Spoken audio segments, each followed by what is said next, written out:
Et avant de commencer ce nouvel épisode sur l'alimentation intuitive, je souhaite un bon ramadan à mes frères musulmans, hein, et de leur demande de faire attention un petit peu à leur alimentation pendant cette période. Parce qu'en ce qui me concerne, moi le ramadan ça m'a toujours fait grossir, quoi. Donc attention, hein, je vois en ce moment fleurir sur internet et sur les réseaux Facebook plein de photos sur des tables bien garnies, hein, à croire que c'est une compétition de qui va avoir la plus belle table, hein, donc c'est pas ça le but, hein, je vous rappelle. Et en plus, des fois je me dis, bon bah s'ils font ça et qu'ensuite c'est conservé au frais pour le lendemain, pourquoi pas quoi. Pourquoi pas se faire plaisir, hein, j'ai envie de dire. Mais le lendemain, on a une nouvelle table, quoi. Donc avec des mets complètement différents. Alors que deviennent c'est est-ce que c'est manger? Alors là, je pense qu'il faut toute une armée de soldats pour terminer tout ça, ou soit c'est jeté, et puis le gaspillage, moi je suis contre. Voilà. Alors nous abordons l'alimentation intuitive après le générique.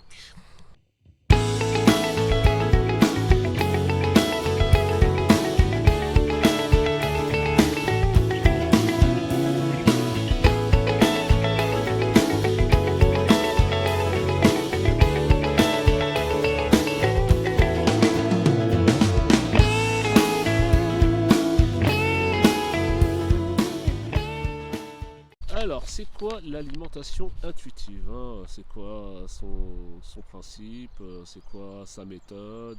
Donc c'est un petit peu nouveau, hein. Donc l'alimentation intuitive, c'est un petit peu c'est se reconnecter avec ses sensations, avec son corps, voilà quoi. Donc pour pouvoir manger, pour pouvoir adopter, on va dire, cette méthode d'alimentation intuitive, c'est la pleine conscience en mangeant. La pleine conscience, c'est quoi? C'est écouter ce qui se passe dans son corps, son esprit, son cœur, sans porter de jugement. L'intérêt de manger en pleine conscience, c'est d'apprécier les saveurs et la variété des aliments, c'est respecter sa satiété. Il faut savoir que la satiété arrive au bout de 20 minutes quand on a commencé son repas. Donc il y a un signal qui monte au cerveau, mais ce signal met 20 minutes à arriver, quoi. Donc si vous mangez rapidement, et d'ailleurs je ferai un petit topo sur 3 types de mangeurs. C'est améliorer la digestion, et c'est faire la paix avec des aliments problématiques. C'est ce que moi j'appelle, ou c'est ce qu'on appelle plutôt, hein, c'est pas moi en particulier, mais la restriction cognitive, le fait de s'interdire de manger certains aliments. Alors, c'est accéder tout ça au plaisir de manger librement, hein. Les principes de manger en pleine conscience, c'est de manger lentement, hein, de se concentrer sur ses sens, d'observer ses pensées. Manger lentement, c'est moins manger. Mastiquer les aliments, privilégier les aliments solides plutôt que les aliments mous ou liquides, faire des pauses entre chaque repas, entre chaque plat, manger à table, assis, avec des couverts, se concentrer sur ses sens. Alors, est-ce que j'ai faim? Ne pas être distrait par d'autres activités, la télévision, le téléphone, l'ordinateur, regarder l'aspect des aliments, les formes, les couleurs, sentir les différents parfums, grillés, doux, forts, brûlés, évaluer la texture des aliments, hein, fondante, croquante, onctueuse, mousseuse, poudreuse, etc., etc. Alors, c'est aussi observer ses pensées. Qu'est-ce que je ressens à l'instant présent? Et du coup, cette alimentation intuitive en pleine conscience nous amène à devenir ce qu'on appelle un mangeur régulé. Alors, c'est quoi un mangeur régulé? Le mangeur régulé mange parce il ressent un inconfort, soit la faim, soit une émotion. Parce qu'on a deux types de faim. On a la faim physique, hein, celle qu'on ressent, les petites brûlures, les petites boules et tout ça. Et la faim émotionnelle, celle après une émotion, un stress, une peur, voilà, quelque chose qui nous a provoqué une émotion. Ça peut être aussi de la joie, hein, voilà quoi. Et on a ce on appelle l'alimentation émotionnelle. Donc il faut surtout pas freiner cette envie, hein, cette faim émotionnelle. Il faut plutôt la satisfaire en mangeant ce qui vous plaît, hein, et pas en remplaçant du chocolat par du yaourt ou par autre chose de moins calorique, quoi. Si votre envie c'est du chocolat ou une pâtisserie, satisfaisez-la et ne la freinez pas, parce que sinon ça va exploser en compulsion, hein. C'est un petit peu l'exemple, c'est par exemple quand on veut se retenir de pleurer, on se retient, et à un moment donné ça explose en pleurs. Pareil pour la colère, on ne veut pas s'énerver, on se retient, et à un moment donné, on explose, on voit blanc. Donc j'ai envie de vous dire, bah, si vous avez une faim émotionnelle, parce que vous avez vécu quelque chose, une émotion, faites-vous plaisir, c'est pas la peine de vous retenir, hein, et n'allez pas manger surtout autre chose, quoi. Le mangeur régulier, il mange ce qui lui fait envie, hein. Son corps est au service de ses besoins nutritionnels ou émotionnels. Donc il va manger, s'il avait envie d'un grec, bah, il va manger un grec, hein, voilà. Et puis je pense qu'il va écouter ses sensations. Hein. S'il a plus faim, il n'a pas besoin de terminer son grec, hein, il peut jeter le reste à la poubelle. Et il ne prendra pas de dessert parce qu'il n'a plus faim, quoi. C'est ça un mangeur régulier. Donc il mange jusqu'au rassasiement. Sans culpabilité et sans peur de grossir. Donc cette méthode-là nous amène à arriver vers notre poids d'équilibre. Et ça, j'expliquais un petit peu c'est quoi le poids d'équilibre. Parce que il y en a qui veulent faire des régimes pour atteindre des poids inatteignables. Hein. C'est comme si moi je mesure 1m50 et que je voudrais grandir et arriver à 1m60. Donc voilà, c'est pas possible. Et d'ailleurs, j'aime prendre comment dirais-je, la comparaison avec les animaux sauvages, parce que chez les animaux sauvages, il n'y a aucun animal obèse, hein, puisqu'ils mangent en écoutant leur faim. Quand ils ont plus faim, ils arrêtent de manger, et il n'y a pas d'animal sauvage. Les seuls animaux sauvages que j'ai rencontrés, c'est les animaux domestiques, hein, ceux qu'on a chez nous, qu'on nourrit, qu'on gave avec des croquettes, et ces croquettes-là sont même surprotéinées ou sur je sais pas quoi, on rajoute plein d'éléments, et du coup ça nous donne des chats et des chiens obèses. Donc, mais dans la nature, hein, les animaux ne sont pas obèses. Hein. Et puis, j'ai envie de dire, c'est soi-disant qu'il y a des aliments moins caloriques que d'autres. Si on regarde les herbivores, hein, les plus gros animaux sont les herbivores. Les éléphants, les rhinocéros, etc., etc. Donc, attention, c'est à dire qu'il y a des aliments. Si on mange 4000 calories d'haricots verts, eh ben on grossira, quoi. Hein, c'est pareil. Si on mange 2000 calories de corps gras, hein, si on est capable de les manger, bah on grossira pas. Hein. La balance, elle n'est pas la même. Alors, je vous ai parlé tout à l'heure des 3 types de mangeurs qui existent. Alors, il y a le premier mangeur rapide. Hein, ce que j'étais moi, je mangeais tout un plateau en moins de 5 minutes, quoi. Donc, la salade était avalée, le plat principal avalé, le dessert avalé. Mais bon, ça me suffisait jamais, donc je reprenais, quoi. Donc, parce qu'en fait, le signal de la satiété arrive au bout de 20 minutes. Si vous avalez au lieu de manger lentement, sans mastiquer, bah du coup, vous allez remplir, et vous allez arriver là. Et là, c'est à ce moment-là que le cerveau dit ah, stop, c'est bon, on est arrivé, c'est bon. Et bah, voilà, c'est tout ça en trop, quoi. Donc, ce premier mangeur, un peu compulsif, rapide, bah, il va prendre du poids inévitablement. Il va prendre du poids puisqu'il a dépassé sa ration calorique de la journée, quoi. On a celui qui va manger en regardant la télé. Donc son attention est portée vers la télé. Donc son attention n'est pas portée sur l'assiette. Hein. Elle est portée sur la télé, sur ce qu'il regarde, qu'est-ce qu'il peut ressentir lui de sa faim, de ses émotions, de sa satiété, de son rassasiement. Bah rien du tout. Hein. Son cerveau est connecté avec la télé et il mange de façon mécanique et c'est pareil, c'est pas bon.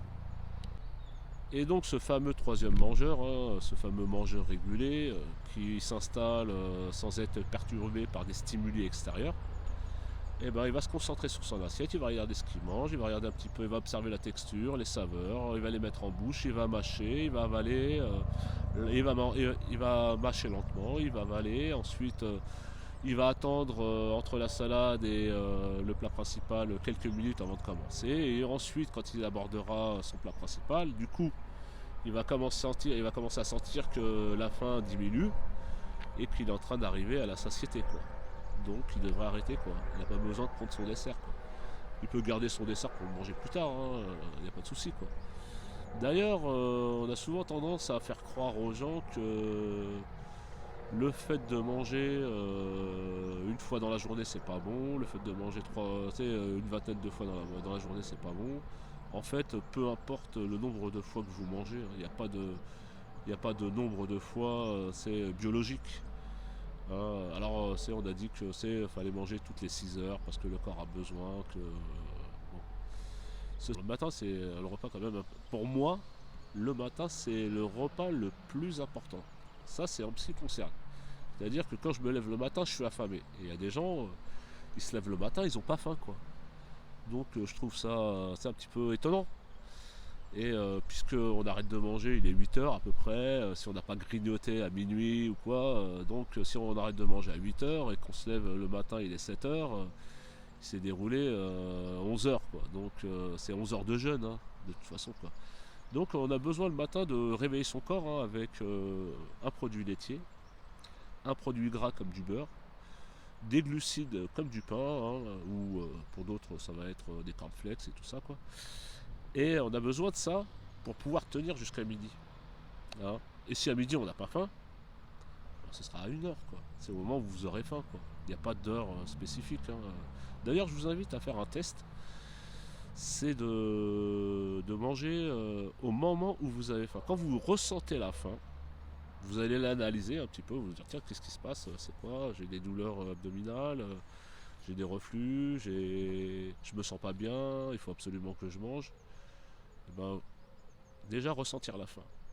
Ensuite, se poser, une fois que vous avez ressenti la faim, ça peut être, donc, comme je vous ai dit, à midi, à 1 heure ou à 2 heures, vous mangez et vous essayez de manger en pleine conscience. C'est-à-dire, avant de manger, vous observez un petit peu votre plateau, vous regardez ce qu'il y a dedans, les couleurs, les saveurs, les odeurs, tout ça. Vous mangez lentement, vous faites un petit temps de pause entre deux plats, hein, entre la salade et le plat principal, vous faites une petite pause et puis vous voyez, quoi. Et ensuite vous mangez et puis ensuite vous écoutez un petit peu vos sensations. D'ailleurs, comme je dis souvent, les meilleures les saveurs, les meilleures saveurs ce sont les premières bouchées, quoi. Après le goût diminue, hein. Et quand le goût diminue, c'est que le plaisir s'en va et que c'est peut-être là le moment d'arrêter de manger, quoi. Alors s'interdire de manger quelque chose qui n'est pas autorisé, entre guillemets, hein, voilà, c'est genre les aliments hypercaloriques, ça s'appelle de la restriction cognitive. Je ne veux pas manger ça, même si j'aime ça, même si ça me ferait plaisir de le manger, mais je ne peux pas le manger parce que je dois faire attention à ce que je mange. Donc là déjà on est dans le contrôle. On se contrôle, mais on ne peut pas se contrôler tout le temps. C'est-à-dire du matin quand vous allez vous lever jusqu'au soir ou quand vous allez vous coucher, vous allez contrôler votre alimentation. D'un moment donné, ça, c'est plus possible, quoi. Parce que le cerveau, il a besoin aussi de place pour pouvoir travailler des choses de la vie courante, quoi. Donc si vous êtes dans le contrôle toute la journée, ça va exploser à un moment donné. Donc ne pas être dans la restriction alimentaire, c'est très important. Et quand vous avez une espèce de compulsion, hein, parce que vous avez, des fois ça arrive d'avoir une espèce une compulsion parce qu'on a eu une mauvaise nouvelle, parce que ça arrive d'un coup, comme les compulsions nocturnes où les gens, la nuit, ils se réveillent pour aller manger tout ce qui traîne dans les tiroirs. Donc à ce moment-là, quand vous avez une compulsion, c'est de l'assouvir déjà, hein, pour éviter de craquer. Parce que comme je vous ai dit, plus on se retient et plus on craque, donc l'assouvir. Et éviter avec ce qu'on appelle les injonctions paradoxales. C'est-à-dire que oh, ça je te donne, tiens, mange ça, mais bon, parce que c'est bon, hein, mais voilà, si j'étais toi, je ne le mangerais pas parce que c'est pas conseillé, quoi. Ça, faut en terminer ça avec ces injonctions paradoxales, quoi. Et quand on a une alimentation émotionnelle, eh ben, il faut la satisfaire. Voilà. Pour arriver au poids d'équilibre, hein, qui est un poids normalement que on est censé rester tout le temps. Alors, pour conclure, donc 10 principes, c'est pour l'alimentation intuitive, hein. Donc le premier principe, c'est déjà de rejeter les régimes parce qu'ils sont responsables des troubles du comportement alimentaire. Deuxième principe, c'est le principe de reconnaître sa faim. C'est-à-dire manger quand on a faim, quels sont les symptômes de ma faim, etc., etc. Voilà. Donc il faut reconnaître sa faim. Ensuite, respecter son corps, hein, c'est-à-dire on a le corps qu'on a et il faut le respecter et puis pourquoi pas l'améliorer, quoi. Mais le respecter avant tout, quoi. Ensuite, dans le quatrième principe, c'est de manger de tout. Il n'y a pas d'interdiction. Donc il faut faire la paix avec la nourriture. Dans le sixième principe, donc, qui est la restriction cognitive, c'est donc ce que je vous avais expliqué tout à l'heure, le fait de croire qu'il y a des aliments autorisés et des aliments interdits. De ne pas s'autoriser à manger quelque chose qui nous fait plaisir parce que c'est interdit. Donc voilà, pas de restriction cognitive. Il faut trouver du plaisir à manger. Quand on mange de façon mécanique, il n'y a plus de plaisir. Quand on se gave, il n'y a pas de plaisir. Donc, comme je vous dis, les premières bouchées, ce sont les saveurs où on apprécie la nourriture, quoi. Le 10e principe, c'est ressentir la satiété. Donc, c'est ce que je vous ai dit. La satiété arrive au bout de 20 minutes quand on a commencé un repas. Donc, laissez le temps au signal d'arriver au cerveau. Ne vous précipitez pas sur votre assiette. Prenez le temps de manger. Mastiquez bien. Appréciez les saveurs en bouche, observez ce que vous mangez, les couleurs, la texture, ce qui vous prendra du temps. Le signal de satiété va arriver, et puis ensuite, si vous avez plus faim, quelle est la raison de continuer? Donc autant s'arrêter, même si le dessert vous donne envie. Alors mangez-le si vraiment vous avez envie, sinon vous pouvez le garder pour le manger plus tard, il n'y a pas de souci. Alors le 8e principe, ou le 9e, je sais plus, parce que j'ai peut-être sauté des choses, c'est de comprendre la nourriture ou la faim émotionnelle. Donc quand vous avez une émotion, que vous ressentez l'envie de manger, parce que vous avez été submergé par un stress, n'hésitez pas à aller vers des aliments réconfortants, ça va vous réconforter, c'est le but, c'est de se faire plaisir quand on a eu une mauvaise nouvelle. Mais attention à ne pas se laisser aller, quoi. Donc ensuite le deuxième travail, c'est d'écouter sa faim, quoi. C'est que la fin du plaisir s'arrête, quoi. Une fois la fin du plaisir a été satisfaite, faut s'arrêter, quoi. C'est tout. Ensuite, c'est un principe de base, c'est de faire bouger son corps, en marchant, en allant à la piscine, en faisant des petites activités, quoi. Alors un petit bonus pour des gens dont l'obsession c'est le pèse-personne, qui vont se peser le matin, le soir ils se pèsent pour espérer que le lendemain matin ils n'aient pas pris de poids, et s'ils ont pris du poids ça devient la panique à bord, et du coup ils vont tout faire pour ne pas prendre de poids, se contrôler. Donc il y a pour moi 5 principes que le pèse-personne ne mesure pas. 1, c'est la santé. 2, c'est l'intelligence. 3, la beauté. 4, la bienveillance. Et 5, la curiosité. Donc voilà ce que ne vous apporte pas la balance. Alors si j'étais vous, soit vous la mettez à la poubelle, parce qu'elle va vous empoisonner la vie, soit vous en servez comme c'est un indicateur, un simple indicateur, quoi. Sans que ça vous prenne la tête, sans que ce soit dans le contrôle. Faut que tout ça devienne du plaisir, parce qu'on est là sur Terre pour du plaisir. Si on a, voilà.